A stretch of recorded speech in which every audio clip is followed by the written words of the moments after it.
우리 어저께는 사사 사무엘 시대에 일어난 미스바 부흥 운동에 대해서 같이 나눴습니다. 오늘은 히스기야 부흥 운동입니다. 그러니까 한참 뒤의 일이죠. 사무엘 뒤에 이제 사울왕이 패해지고 다윗 왕국이 시작이 됐습니다.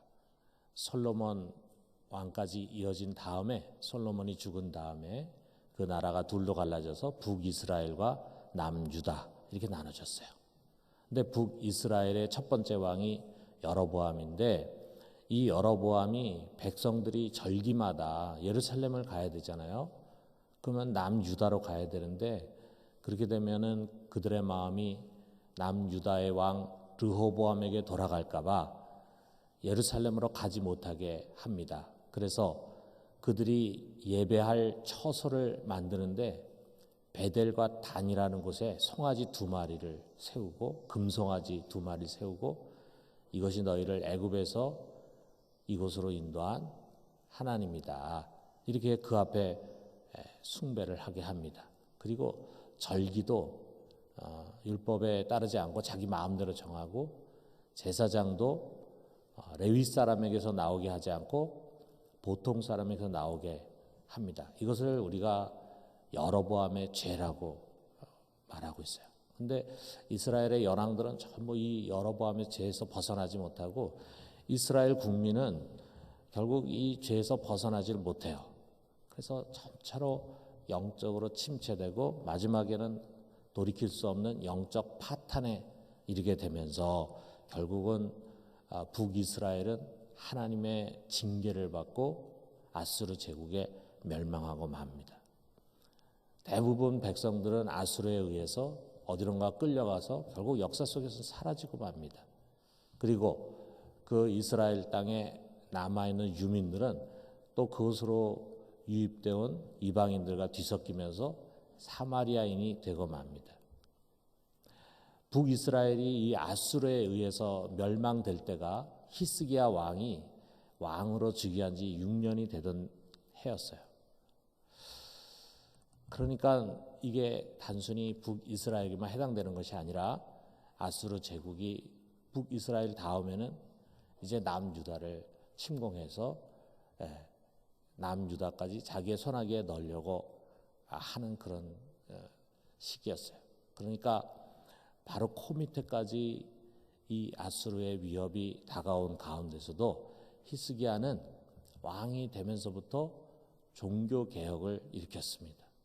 그는 북이스라엘의 멸망뿐만이 아니라 우리 남유다에 찾아온 이 모든 재앙의 근원은 우리들이 하나님 멀리하고 우상을 섬기면서 범죄했기 때문이다, 이렇게 진단했어요.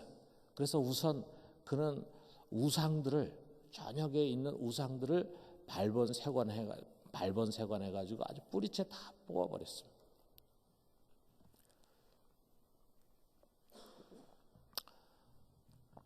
놀라운 사실은 모세 놋뱀 있잖아요. 모세 놋뱀. 그 예전에 광야에서 그 놋뱀을 들어가지고 사람들, 뱀에 물린 사람들이 그거 보면은 살아났던 그 놋뱀을 아직까지 이스라엘 사람들이 섬기고 있다 이거죠. 그러니까 이 우상의 역사가 얼마나 끈질깁니까? 그래서 이 히스기야가 이 놋뱀을 부숴버리면서 이거는 그냥 놋 조각에 불과해, 왜 이걸 섬기고 있느냐, 이건 놋 조각에 무슨 신령한 게 있는 것도 아니야, 그래서 놋 조각이다 해서 놋 조각이라는 의미의 느흐수단이라고 하는 이름을 붙였습니다. 아울러 그는 산당을 제거했어요. 이 산당이라는 게 여호와를 섬기면서 동시에 바알을 섬기게 되는 혼합 종교의 그런 본산지였는데, 유다에 훌륭한 믿음의 왕들이 많이 있었지만 그들 중에 어느 누구도 이 산당을 제거하지를 못했어요. 그런데 히스기야는 이 산당을 다 제거했습니다. 정말 대단한 종교개혁이죠. 그런 뒤에 이 히스기야는 성전 청결 작업을 했습니다. 성전 구석구석에도 불결한 것도 우상 같은 것들이 세워져 있었어요. 그래서 레위인들을 앞장세워가지고 그 모든 것들을 다 꺼집어내가지고 그것을 기드론 시내에다가 갖다 버리고, 성전 기구들을 다시금 다 정결하게 하고 그리고 큰 제사를 드립니다. 이 모든 것을 통해서 유다의 백성들의 신앙이 점차로 회복되기 시작하는 거예요. 특별히 제사장과 레위인들의 신앙이 뜨거워지는 거예요. 근데 영적 지도자들이잖아요. 그런데 그동안에 그들도 정결한 삶을 살지 못하고 영적으로 해이져 있었는데 이런 히스기야의 부흥운동을 통해서 그 제사장과 레위인들의 심령이 뜨거워지고 전적으로 하나님을 섬기는 사람들로 변화되기 시작했습니다. 이 히스기야의 부흥운동의 마지막 정점이면서도 가장 중심이 되는 것은 다른 무엇보다도 유월절의 회복이었어요. 우리가 읽은 성경 30장의 5절을 보면은 이렇게 나와 있습니다. 드디어 왕이 명령을 내려 브엘세바에서부터 단까지 온 이스라엘에 공포하여 일제히 예루살렘으로 와서 이스라엘 하나님 여호와의 유월절을 지키라 하니 이는 기록한 규례대로 오랫동안 지키지 못하였음이더라. 오랫동안 이스라엘이 유월절을 제대로 지키지 못했다 이거예요. 히스기야는 바로 여기에 신앙에 큰 문제가 있다라고 하는 것을 봤어요. 그래서 그는 적극적으로 유월절 회복 운동을 벌였습니다. 히스기야의 이 종교개혁 부흥운동의 핵심은 바로 유월절 회복 운동이에요. 그리고 이 히스기야의 뒤를 이어서 요시야 왕 때도 다시 한번 이 유월절 회복 운동을 일으킵니다. 이 유월절 회복이 이스라엘의 신앙을 끌어올렸습니다. 그 내용을 들여다보면요, 히스기야는 먼저 브엘세바부터 단까지 그야말로 이스라엘 남쪽에서 북쪽 끝까지 이스라엘 경내에 거주하는 모든 사람들을 이 유월절에 참가시켰어요. 그래서 남유다만이 아니라 북이스라엘은 이미 멸망했지만 거기에 잔류하는 유민들이 있을 거 아니에요. 그들에게도 초대장을 보냈어요. 그래서 25절에 보면은 누가 이 유월절에 참가했는가가 나오는데 유다의 온 회중과 제사장들과 레위 사람들과 이스라엘에서 온 모든 회중과 이스라엘 땅에서 온 나그네들과 유다에 사는 나그네들이 다 즐거워하였으므로. 여기 보니까 유다에 있는 회중뿐만이 아니라 거기에 사는 나그네들, 그 다음에 북이스라엘에서 온 많은 회중들과 아울러 또 북이스라엘에 있었던 나그네들, 자, 이런 사람 다 있었다 이거죠. 그러니까 유대인들뿐만이 아니라 나그네들도 다 초청해가지고 이 유월절 축제에 참여하도록 그렇게 했어요. 그래서 어느 누구도 소외되지 않는 그야말로 국가의 축제였음을 말해주고 있습니다. 이 유월절 분위기가 어땠는가 21절에 잘 나와 있는데 여기 보니까 예루살렘에 모인 이스라엘 자손이 크게 즐거워하며 7일 동안 무교절을 지켰고 레위 사람들과 제사장들은 날마다 여호와를 칭송하며 큰 소리 나는 악기를 울려 여호와를 찬양하였으며. 그러니까 율법의 가르침대로 유월절 다음에 무교절을 일주일 지내지 않습니까? 이들이 일주일 동안 축제를 하는 거죠. 그 가운데 이들 속에 기쁨이 충만해 즐거워합니다. 그런 가운데 레위인과 제사장은 찬양대를 이뤄가지고 악기와 목소리로 하나님을 매일 찬양하는 거야. 그러니까 매일매일 찬양의 축제가 이루어지는 것입니다. 또 23절을 보니까 이것이 너무나 좋고 은혜로워서 백성들이 자진해가지고 일주일을 더 연장해서 집회를 가졌어요. 그 결과가 어떠했습니까? 26절에 보니까, 자, 우리 26절 같이 한번 읽어봅시다. 예루살렘에 큰 기쁨이 있었으니 이스라엘 왕 다윗의 아들 솔로몬 때로부터 이러한 기쁨이 예루살렘에 없었더라. 대단하지 않습니까? 여러분, 그 당시 유대의 상황을 한번 생각해 보세요. 아수르 제국이 이미 북이스라엘을 수중에 넣었어요. 그 다음 표적은 유다입니다.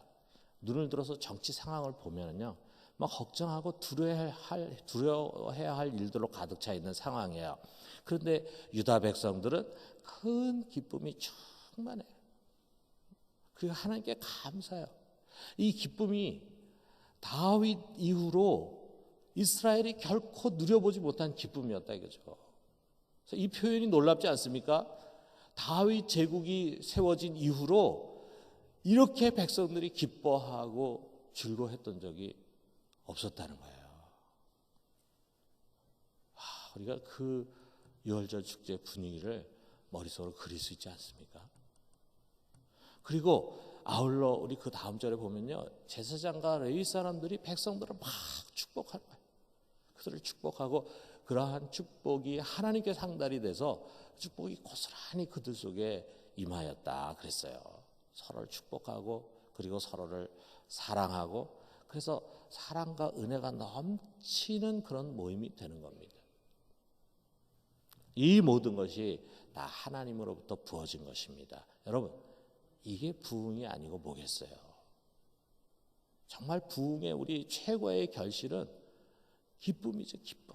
우리 속에 기쁨, 표피적인 육신적인 그런 즐거움과 기쁨이 아니라 하나님 부어주시는 기쁨. 때로는 슬프고 힘들고 염려가 많고 고난이 있는 상황 속에서도 이상하게 기쁜 거예요. 기쁨이 우리 속에 차고 넘치는 거, 그것이 바로 영적 부흥입니다. 어떻게 이런 부흥이 가능했겠는가? 그들이 하나님의 은혜로 돌아갔기 때문이에요. 하나님의 은혜, 그들이 잊었던 하나님의 은혜, 다시 말하면 출애굽의 은혜였습니다. 유월절은 하나님이 그들의 조상에게 베푸신 그 은혜를 기억하게 하는 거예요. 그리고 감사하게 하는 거예요.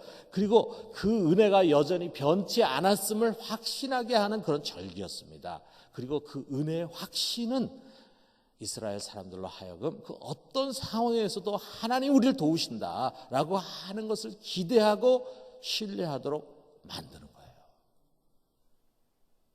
그러니까 그들 속에 두려움이 없어지고 기쁨이 충만하더라 이거죠. 여러분, 우리는 부흥을 갈망합니다. 그런데 여러분, 그 부흥의 중심은요, 다른 무엇이 아닙니다. 바로 유월절 어린 양이신 예수 그리스도예요. 예수 그리스도. 여러분, 부흥은 우리가 예수 그리스도로 충만해지는 거예요. 그 예수는 하나님의 다함이 없는 사랑의 표지입니다. 요한복음 3장 16절 있잖아요. 하나님 세상을 이처럼 사랑하사 독생자를 주셨으니 이는 그를 믿는 자마다 멸망하지 않고 영생을 얻게 하려 하심이라. 로마서 5장 8절에 보니까 우리가 아직 죄인 되었을 때 그리스도께서 우리를 위하여 죽으심으로 우리에 대한, 하나님께서 우리에 대한 자기의 사랑을 확증하셨느니라. 예수 그리스도의 십자가는 하나님의 사랑의 표지입니다. 유월절 어린 양은 세상 죄를 지고 십자가를 지신 하나님의 아들 예수 그리스도시요, 홍해가 갈라지고 이루어진 출애굽은 그 예수 그리스도 안에 있는 생명의 성령의 법이 죄와 사망의 법에서 우리를 해방한 것입니다. 그리고 그의 십자가는 이제 우리가 두려워할 것이 아무것도 없다고 하는, 너희가 이 세상에서 살면서 두려워할 것이 아무것도 없다고 하는 것을 선포하는 것입니다. 로마서 8장 31절에 32절에 보니까, 우리 같이 한번 읽어봅시다. 그런즉 이 일에 대하여 우리가 무슨 말하리요? 만일 하나님이 우리를 위하시면 와 우리를 대적하리요? 자기 아들을 아끼지 아니하시고 우리 모든 사람을 위하여 내주시니가 어찌 그 아들과 함께 모든 것을 우리에게 주시지 아니하겠느냐. 여러분, 십자가가 우리에게 가르쳐주는 메시지는 이겁니다. 하나님이 자기 아들을 아끼지 않고 십자가 위에 매달아 우리에게 내어주셨다면 하나님 우리에게 무엇을 아까워하겠는가? 하나님이 아들과 함께 모든 것을 주시지 않겠는가? 라고 하는 담대하며 긍정적인 선포가 그 십자가에 있다 이거죠. 사랑하는 성도 여러분, 우리가 현실에 눈을 돌리고 현실의 문제에 집착하고 거기 매달려서 그것을 붙들고 씨름하면요, 우리는 승리할 수가 없습니다. 우리는 세상 사람과 똑같이 염려와 근심, 걱정에 사로잡히게 되고 때로는 사람에게 불평하게 되고 깊은 좌절과 낭망에 빠질 수밖에 없어요. 여러분, 우리의 현실은 이 아수르라고 하는 거대한 제국의 공격 아래에 있는 남유다와 같은 거잖아요. 우리 그 현실만 주목하게 되면은요, 우리는 평안도 없습니다. 기쁨도 없습니다. 감사도 없어요. 즐거움도 없습니다. 그러나 우리의 눈을 십자가로 돌리면은요, 우리 두려워할 것이 없어져요. 우리가 다시 그 십자가 신앙을 회복하는 순간 여러분, 우리 속에 모든 어둠이 사라집니다. 그가 십자가로 승리하셨어요. 그리고 또한 그것은 우리의 승리입니다. 로마서 8장 37절에 그러나 이 모든 일에 우리를 사랑하시는 이로 말미암아 우리가 넉넉히 이기느니라. 넉넉히 이기느니라. 우리는 이길 수 있습니다. 여러분, 이 믿음, 넉넉히 이길 것이다. 이 믿음을 회복하는 것이 부흥입니다. 하나님이 하시는 일은 여러분과 내 속에 다른 무엇보다도 이 믿음을 회복시켜 주시는 것입니다. 여러분, 이 믿음의 결말이 무엇이었나요? 아수르 대군이 그 당시에 아수르 제국의 군사를 대적할 만한 나라가 없었어요. 속수무책입니다. 그런데 그 아수르 대군대가 유다를 쉽게 집어삼킬 것 같았죠. 그런데 어느 날 하나님의 사자가 아수르의 진영을 쳤습니다. 그러니까 18만 5천 명이나 되는 그 용맹스러운 아수르 군사가 하룻밤 사이에 송장으로 변해버렸습니다. 다 죽어버렸어요.